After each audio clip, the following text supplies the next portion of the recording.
Seigneur Dieu, nous en appelons à ta providence, qui dans ses desseins jamais ne se trompe. Et nous te supplions humblement, tout ce qui fait du mal, écarte-le. Donne-nous ce qui pourra nous aider. Par Jésus-Christ, ton Fils, notre Seigneur, qui vit et règne avec toi dans l'unité du Saint-Esprit, Dieu, pour les siècles des siècles. Amen. Dans cette lecture, nous allons écouter comment on n'enchaîne pas la parole de Dieu si nous sommes morts avec le Christ, avec lui, nous vivrons. Dans la deuxième lettre de Saint Paul apôtre à Timothée, le chapitre 2, les versets 8 à 15. Lecture de la seconde lettre de Saint Paul apôtre à Timothée.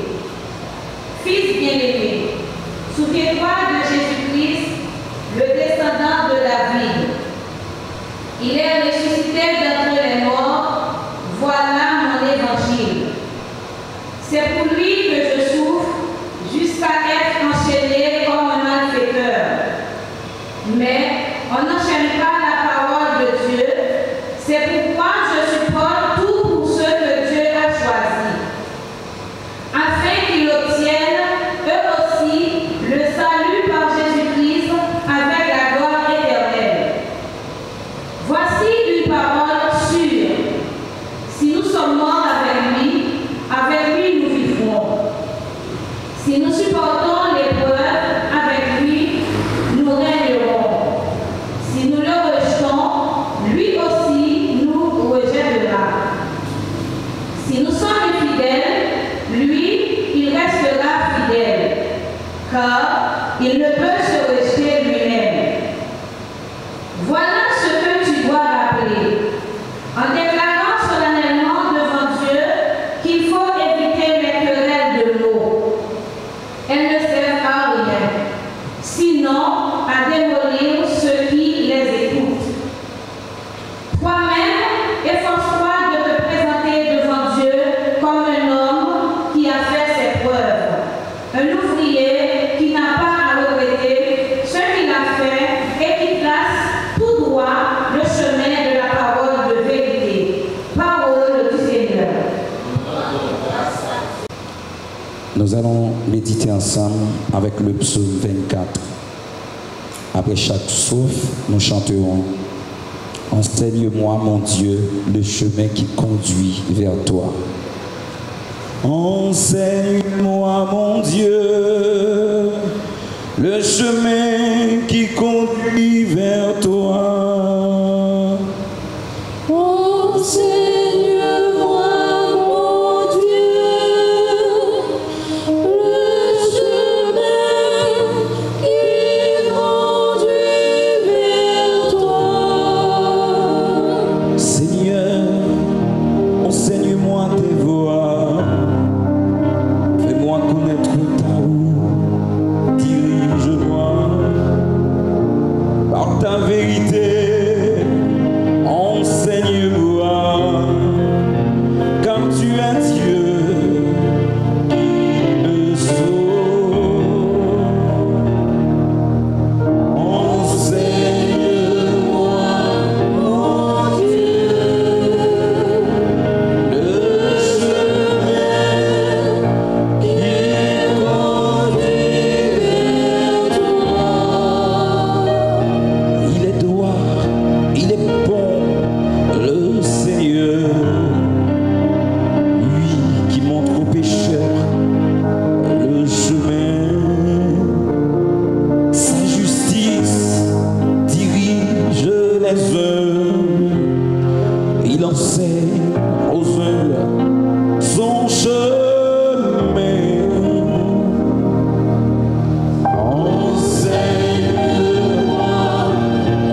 alliance. Le secret du Seigneur est pour ceux qui le craignent. En cela, il fait connaître son alliance.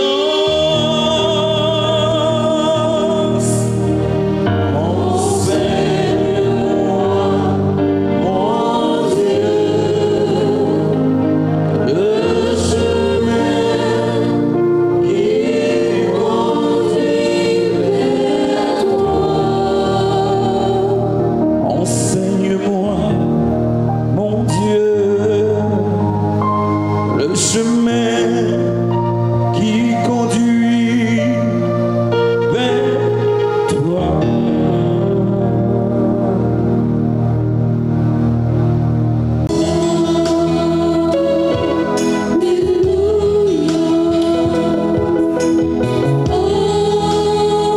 le chemin qui conduit vers toi.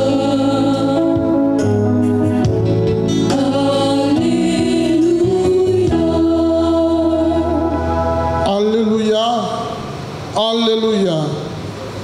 Notre Sauveur, le Christ Jésus, a détruit la mort. Il a fait resplendir la vie par l'Évangile.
Au chapitre 12e, du verset 28 au verset 34. Un scribe s'avança vers Jésus et lui demanda: quel est le premier de tous les commandements? Jésus lui fit cette réponse: voici le premier. Écoute, Israël, le Seigneur notre Dieu est l'unique Seigneur. Tu aimeras le Seigneur ton Dieu de tout ton cœur, de toute ton âme, de tout ton esprit et de toute ta force. Voici le second. Tu aimeras ton prochain comme toi-même. Il n'y a pas de commandement plus grand que cela. Le scribe reprit: fort bien, maître, tu as raison de dire que Dieu est l'unique et qu'il n'y en a pas d'autre que lui. L'aimer de tout son cœur, de toute son intelligence, de toute sa force et aimer son prochain comme soi-même vaut mieux que toutes les offrandes et tous les sacrifices. Jésus, voyant qu'il avait fait une remarque judicieuse, lui dit: tu n'es pas loin du royaume de Dieu. Et personne n'osait plus l'interroger. Mesdames, Messieurs, les autorités du département de la Grande-Anse et de la ville de Jérémie, Monsieur le directeur départemental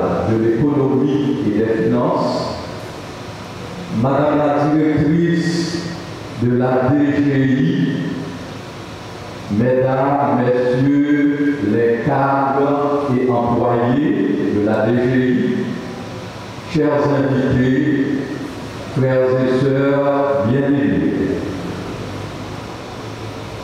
La célébration du centenaire de la DGI nous donne l'occasion de nous rassembler comme citoyennes, comme citoyens, comme croyants, comme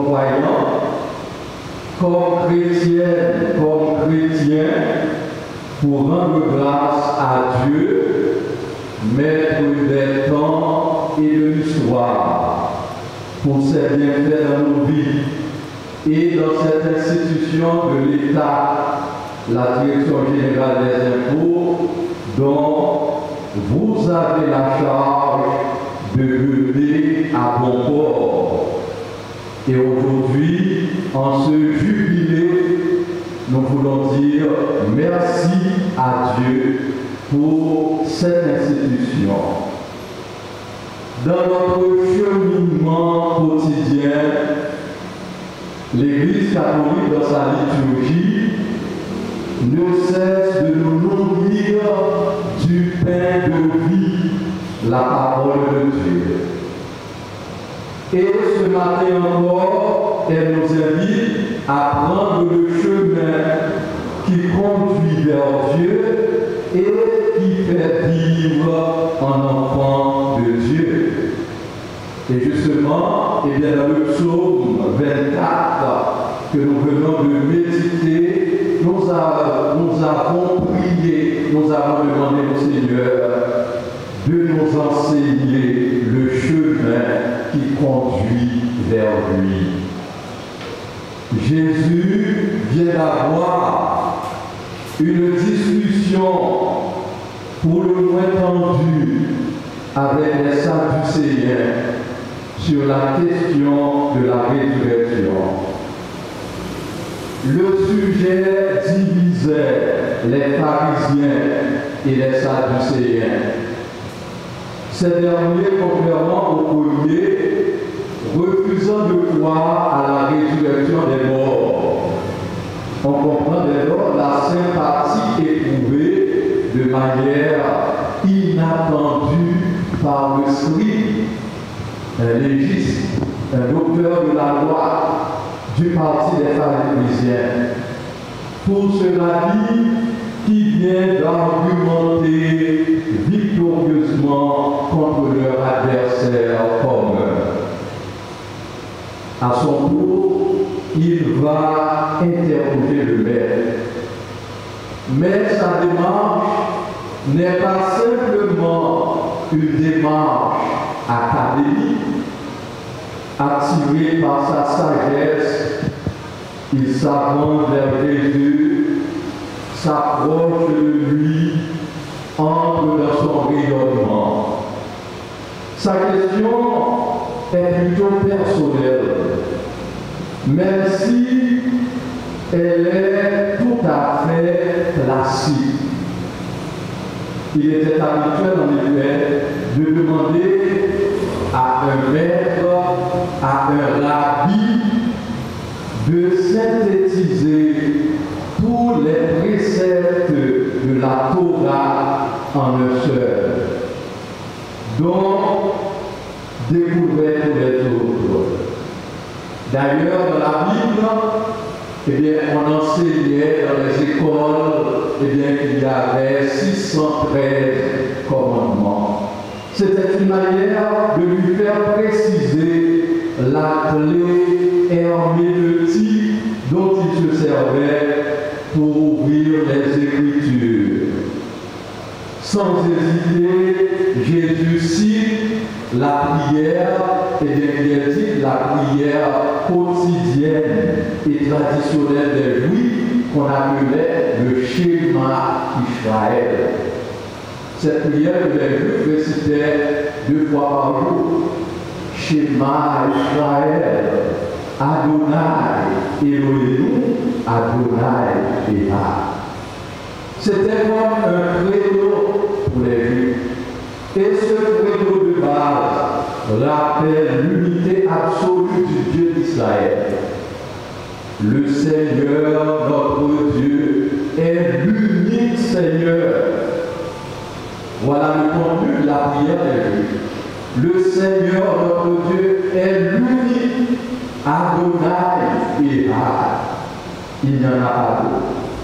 La prière ne se présente cependant pas comme une simple affirmation, mais plutôt comme une invitation insistante adressée par Dieu au cœur qui écoute. Le premier commandement de Jésus: écoute Israël, écoute.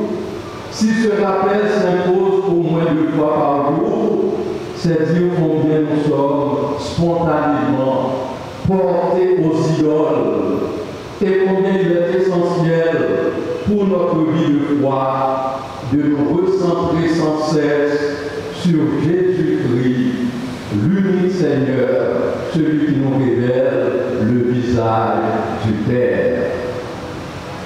La Seigneurie du Christ et par lui, celle du Père dans l'Esprit Saint ne peut pas être périphérique dans notre vie. La relation à Dieu est par essence totalisante. Dès lors que par la foi, nous nous ouvrons au tout autre qui se révèle en son Fils bien-aimé, nous ne pouvons que lui accorder la première place dans nos vies. Le Seigneur est l'unique, pas de l'autre bon Dieu. Et nous devons mettre mon Dieu ça en haute tête toute bagaille. Parce que c'est lui-même qui met la vie à. C'est mon Dieu qui aime les souffles nous. C'est dans mes lits, eh bien, nous y est. Et s'il choisit aujourd'hui à même, eh bien, retirer ces souffles ça, eh bien, n'ont pas existé encore. Et c'est ça que je veux comprendre lorsque nous venons confesser, eh bien, dans la foi, Adonai et Had. Le Seigneur est l'unique, pas l'autre bon Dieu que lui-même. Toute autre attitude serait franchement incohérente. Si Dieu existe et qu'il se donne la peine d'entrer en relation avec nous pour nous ouvrir un chemin jusqu'à lui, comment ne pas donner une priorité absolue à cette ouverture extraordinaire qui nous est offerte et qui donne un sens radicalement nouveau à toute notre existence. Oui, frère, avec ce lieu, quelle que soit les situations, nous, quel que soit le rang social, nous, eh bien, bon Dieu, il est plus grand. Toute bagaille dans le bon Dieu. Et pour nous capables de travailler, pour nous vivre, faire mon Dieu plaisir, eh bien, nous avons besoin de développer une relation intime avec mon Dieu. Comme employé, eh bien, dans le DGI, qui a fêté 100 ans à l'ESA, eh bien, travaillons, capable de bénéfice pour pays, travaillons, capable de bénéfice pour population noire, pour pays noir, pour peuple noir, si et seulement si, eh bien, nous marquons l'existence nous avec mon Dieu. Parce que lorsque nous marquons l'existence nous avec mon Dieu, nous avons sacré la crainte de Dieu. Et la crainte de Dieu, nous agissons bien, nous travaillons bien, nous ne sommes pas capables de faire n'importe quelle bagaille, parce que nous connaissons nos paramètres. C'est précisément pour lutter et bien contre l'inertie de la chair qui nous entraîne spontanément vers les idoles façonnées par nous-mêmes. Les idoles, ça y est, bien souvent, nous prenons en pile nom, l'argent, et bien c'est le gros idole. En pile fois, l'argent qui tourne vers nous, c'est pas bon Dieu qui met nous, mais plutôt l'argent. Et peut-être l'argent, et bien nous fait remplir de bagailles regrettables. Et bien je dis là, pendant nous l'assemblée, pour nous capables de célébrer, et bien sans peu d'air, et bien nous l'alléger. Et bien nous devons comprendre, et bien nous tout travail dans l'institution ça, nous dans le service bon Dieu, et nous dans le service vrai nous, avec seul nous, en un mot, dans le service pays. Les idoles façonnées par nous-mêmes, qu'il nous faut murmurer jour et nuit dans notre cœur, et de la conséquence logique de l'affirmation de l'unicité de Dieu. Et c'est là que Jésus répond l'Église là, tu aimeras le Seigneur ton Dieu de tout ton cœur, de toute ton âme, de tout ton esprit, de toute ta force. Peu importe la correspondance exacte avec les facultés telles que nous les définirions aujourd'hui, il est clair que la prière du schéma Israël est une invitation à aimer Dieu de tout notre être et à engager toutes nos facultés à son service, comme il convient au sujet d'un tel roi, aux disciples d'un tel Seigneur, aux fils d'un tel Père. Serons-nous dès lors confinés sur cette unique relation avec Dieu au détriment, voire à l'exclusion de tout autre? Le second commandement vient apaiser cette inquiétude. Tu aimeras ton prochain comme toi-même. Tu aimeras ton prochain comme toi-même. Jésus vient de citer le livre de Lévitique au chapitre 19, verset 18. Nous sommes invités à chercher le bien de notre prochain avec tout autant d'ardeur que nous mettons à poursuivre le nôtre. Aimer Dieu de tout son cœur, aimer le prochain comme soi-même. Les deux commandements ne sont pas identiques, mais même s'ils sont inséparables, le second est subordonné à celui qui est premier dans notre logique et ontologique.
Au Seigneur l'Église universelle et ses pasteurs, le pape, les évêques, spécialement les deux nouveaux évêques auxiliaires nommés pour l'archidiocèse de Port-au-Prince, les prêtres et les diacres, afin qu'ils annoncent à temps et à contre-temps la bonne nouvelle du salut à toutes les nations pour amener l'être humain à vivre pour la plus grande gloire de Dieu.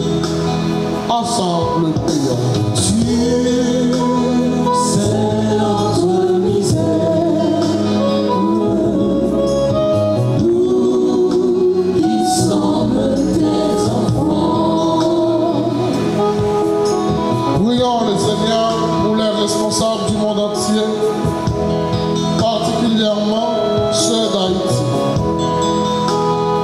afin qu'ils prennent conscience de la gravité des situations dans laquelle se trouve le pays. Que Dieu, dans sa toute puissance, envoie son esprit d'amour et de paix, leur inspirer de bonnes manières de travailler et de collaborer pour une belle Haïti juste et fraternelle. Prions le Seigneur.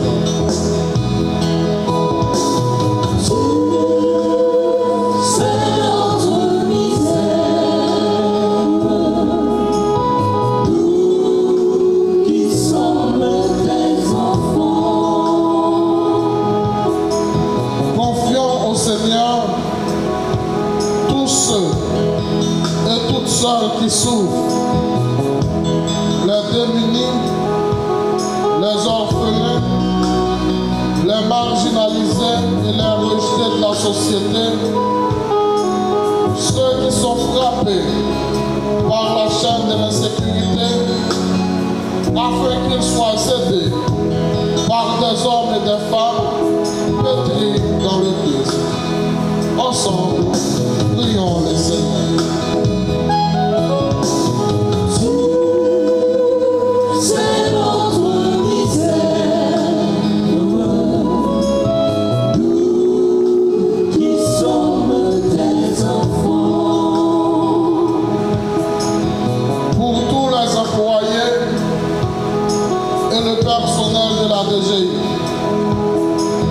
Nous te prions, Seigneur, qu'ils prennent exemple sur Jésus, qui est le bon pasteur, et qu'ils puissent travailler pour le bien-être de la population, pour qu'un jour, nous participions au changement et à la reconstruction du pays pour un lendemain meilleur.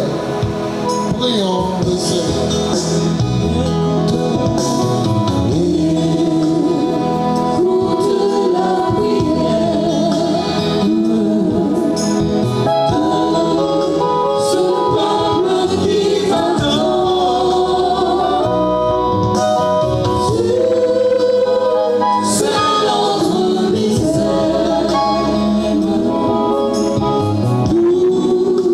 Qui sommes tes enfants.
célèbre pour nous le corps et le sang de Jésus, le Christ notre Seigneur. Au moment d'être livré et d'entrer librement dans sa passion, il prit le pain, il rendit grâce, il le rompit et le donna à ses disciples en disant: prenez et mangez-en tous, ceci est mon corps livré pour vous.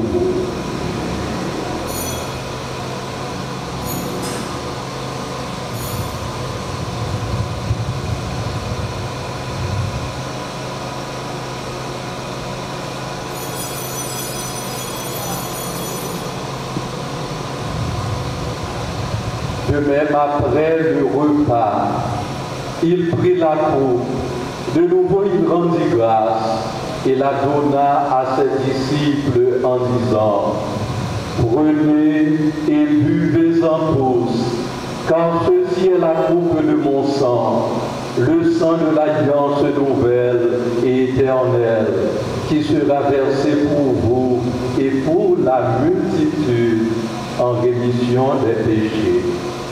Vous ferez cela en mémoire de moi.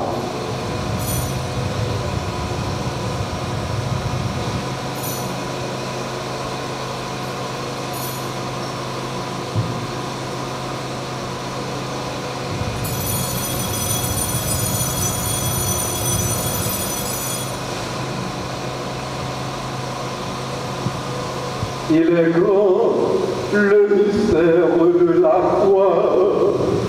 Nous annonçons ta mort. Ainsi mémoire de la mort et de la résurrection de ton Fils, nous t'offrons, Seigneur, le pain de la vie et la coupe du salut, et nous te rendons grâce, car tu nous as estimés dignes de nous tenir devant toi pour te servir. Humblement nous te demandons qu'en ayant part au corps et au sang du Christ, nous soyons rassemblés par l'Esprit Saint en un seul corps.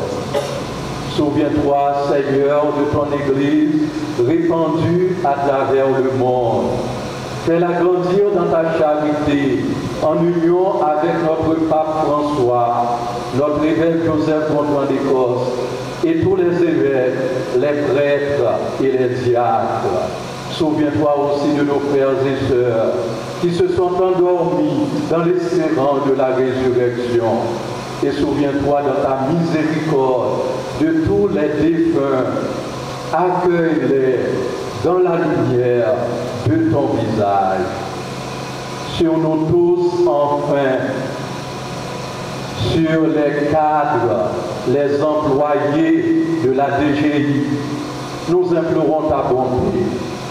Permets qu'avec la Vierge Marie, la bienheureuse Mère de Dieu, avec Saint Joseph, son époux, les apôtres et tous les saints qui ont fait ta joie au long des âges, nous ayons part à la vie éternelle et que nous chantions ta louange et ta gloire par ton Fils, Jésus le Christ.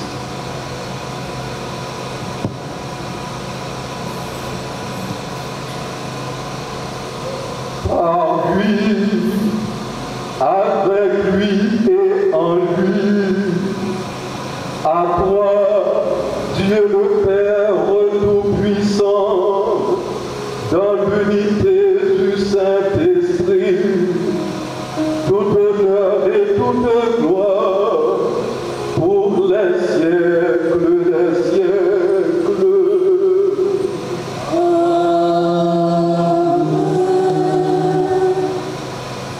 Unis dans le même esprit, nous pouvons dire avec confiance la prière que nous avons reçue du Sauveur. Notre Père qui es aux cieux, que ton nom soit sanctifié, que ton règne vienne, que ta volonté soit faite sur la terre comme au ciel. Donne-nous aujourd'hui notre pain de ce jour. Pardonne-nous nos offenses, comme nous pardonnons aussi à ceux qui nous ont offensés. Et et ne nous laisse pas entrer en tentation, mais délivre-nous du mal. Voici l'agneau de Dieu, voici celui qui enlève les péchés du monde. Heureux les invités au repas des noces de l'agneau.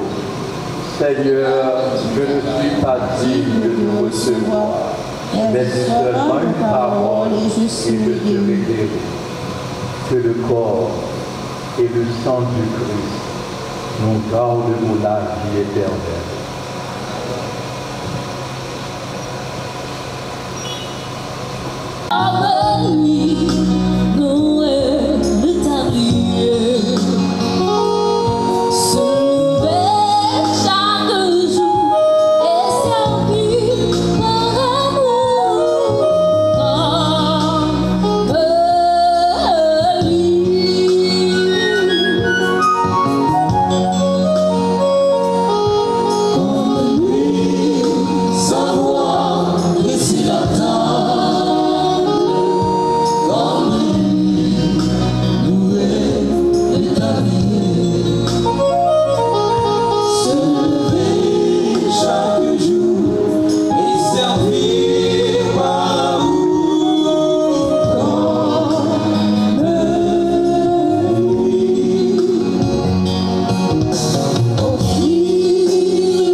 Mon âme bénit l'Éternel. Mon esprit tressaille en Dieu qui me sauve.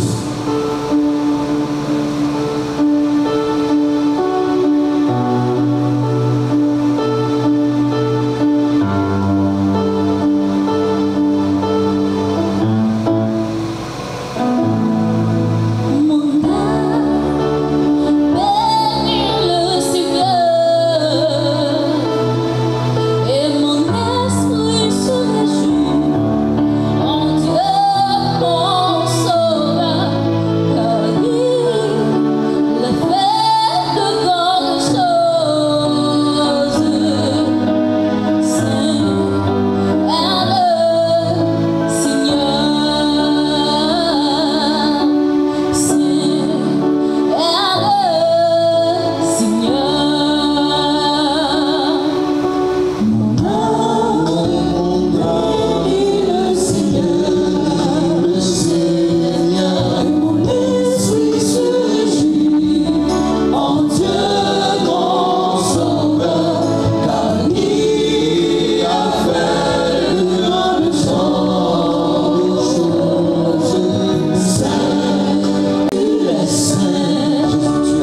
Guide-nous par ton esprit, nous t'en prions, Seigneur. Toi qui nous as nourris du corps et du sang de ton Fils, accorde-nous de te rendre témoignage, non seulement en parole et par des discours, mais aussi en actes et en vérité, pour mériter d'entrer dans le royaume des cieux. Par le Christ, notre Seigneur. Amen. Veuillez vous asseoir. Makatu Aimé, curé de la paroisse Saint-Louis. Religieux, religieuses ici présents, Mesdames la mairesse et la mairesse adjointe de la commune de Jérémie, Mesdames, Messieurs les directeurs et directrices départementaux ici présents, chers collaborateurs et collaboratrices de la direction départementale des impôts de la Grand'Anse, distingués invités, Mesdames, Messieurs. Aujourd'hui, nous commémorons le centenaire de la Direction générale des impôts, DGI. Cette vieille dame, notre mère nourricière à tous. Et de quelques côtés de la barricade, on se trouve fiscalistes, commerçants, industriels, dirigeants, écoliers, universitaires, ouvriers, paysans, citadins. Nous lui sommes tous reconnaissants à des degrés divers, dans la mesure où, en tant que grande pourvoyeuse des deniers publics, elle permet à l'État et aux collectivités territoriales d'assurer leur mission sociale de redistribution de la richesse nationale. En effet, l'administration fiscale dont nous célébrons aujourd'hui le centenaire a été conduite sur les fonds baptismaux le 6 juin 1924, en pleine occupation américaine, par une loi promulguée en cette date par le gouvernement du président Louis Bongo. Cet organisme sera connu sous le vocable d'Administration générale des contributions, ACG, et ce jusqu'en janvier 1985, où il sera mué en la Direction générale des impôts suite à la fusion de 3 entités. L'Administration générale des contributions, la Régie du tabac et des allumettes et le Fichier fiscal national. Comme de fait, cette institution sera dirigée par un fonctionnaire américain, comme la quasi-totalité de l'administration publique de l'époque, en la personne du sieur J.C. Gadouk. Il va falloir attendre 1934, l'année de la désoccupation, pour avoir, dans la foulée de la haïtianisation de la fonction publique, le premier directeur général haïtien de cette institution, en la personne de l'ingénieur François Georges.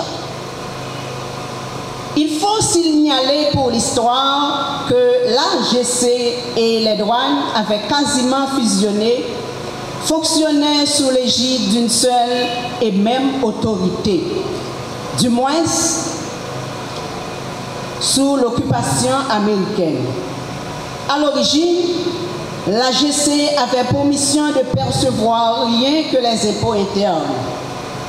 Face à la gabegie administrative qui accourt dans les administrations communales, qui aura fait chuter les impôts locaux de 80%, l'exécutif confie à l'administration générale des contributions, par décret en date du 13 octobre 1932, la gestion des impôts locaux de certaines classes de communes. L'exécutif récidive et confie en totalité la gestion des finances publiques locales à l'administration générale des contributions par décret en date du 31 août 1942. Pour l'histoire, notre administration fiscale aura connu 5 lois organiques. Celle du 6 juin 1924, celle du 6 octobre 1961, celle du 22 juillet 1980, celle de janvier 1985, celle de septembre 1987. Le 6 juin est devenu pour nous les fiscalistes cette grande patrie, un rituel, un moment de méditation sur les destinées de l'institution fiscale. C'est pour nous l'occasion, de penser à toutes celles et à tous ceux qui, après avoir tant donné à l'institution, ont traversé l'autre rive. Nous nous souvenons particulièrement des disparus du tremblement de terre du 12 janvier 2010. Nous avons une pensée spéciale pour nos anciens directeurs généraux, nos anciens cadres encore vivants qui jouissent de leur retraite bien méritée. Les uns et les autres ont toujours souhaité que les générations subséquentes tiennent bien haut le flambeau de l'excellence qui doit nous caractériser. La jeunesse montante de la DGI a tout aussi bien une place spéciale dans nos cœurs. Elle est l'avenir de l'institution.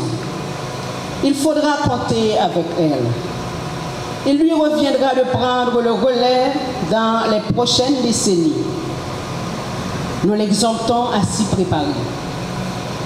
Pour ce, elle se doit de partir à la quête du Graal de la connaissance qu'on trouve dans les livres et dans les interactions, les échanges avec les anciens.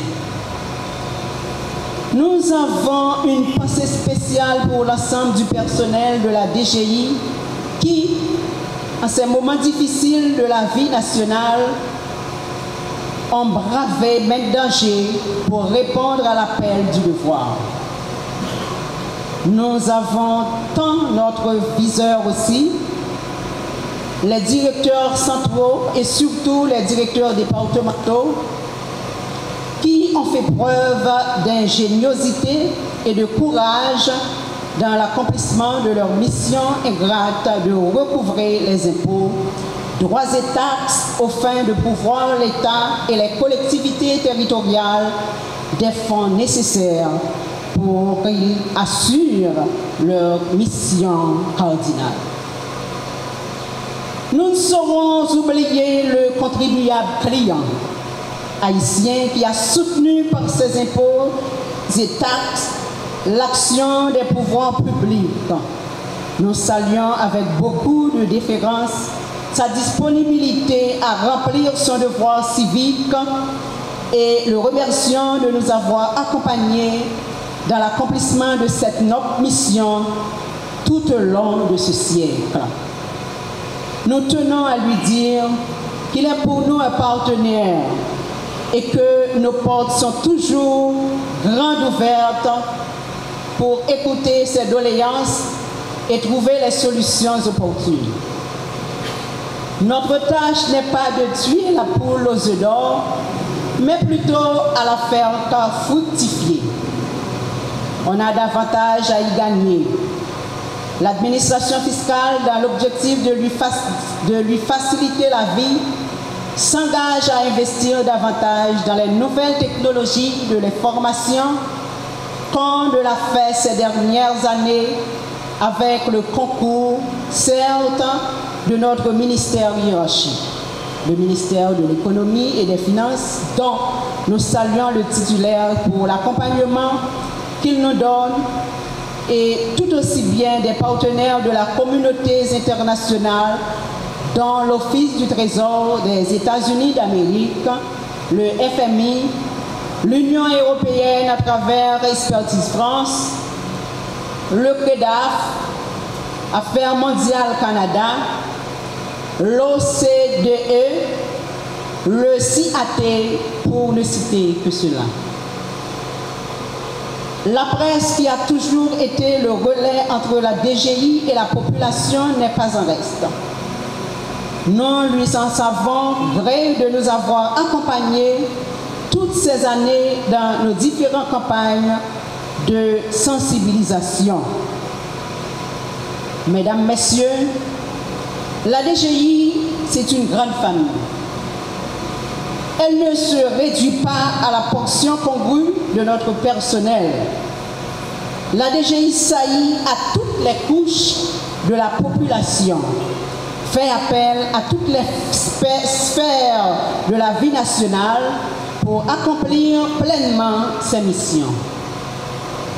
Cette cérémonie du centenaire de la DGI n'est pas seulement nôtre. Elle est partagée par toute la collectivité nationale. L'institution fiscale a beaucoup grandi. Cependant, nous devons, au seuil du nouveau centenaire qui s'ouvre ce matin, veiller à ce qu'elle aille de l'avant pour qu'elle soit à la hauteur des nouvelles exigences auxquelles elle aura à faire face. La campagne aura déjà été lancée.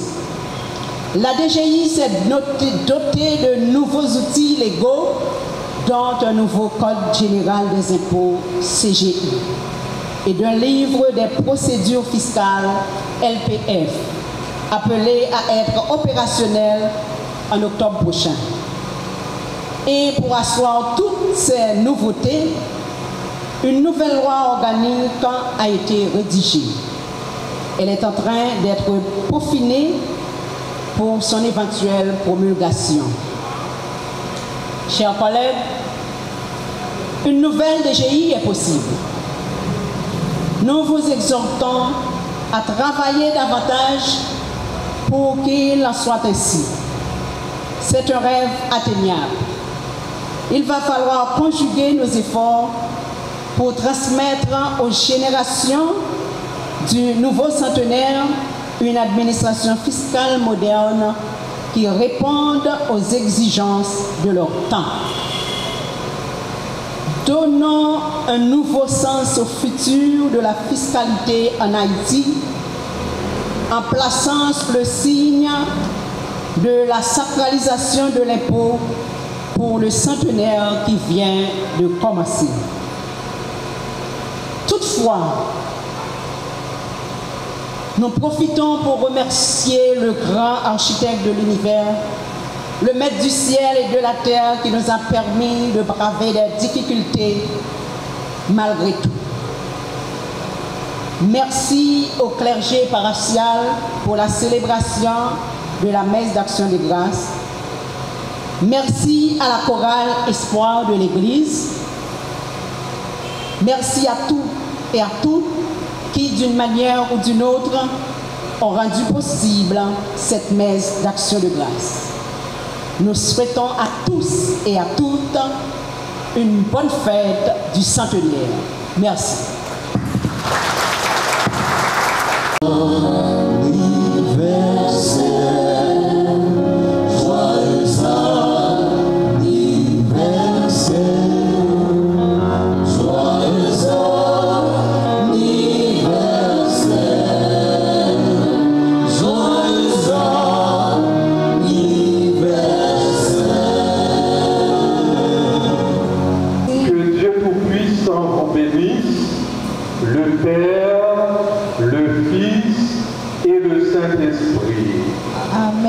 Allez dans la paix du Christ. Nous rendons grâce à Dieu. De tout cœur, nous souhaitons un heureux anniversaire à la DGI et toutes nos salutations et au personnel de la DGI de la Gouvernance.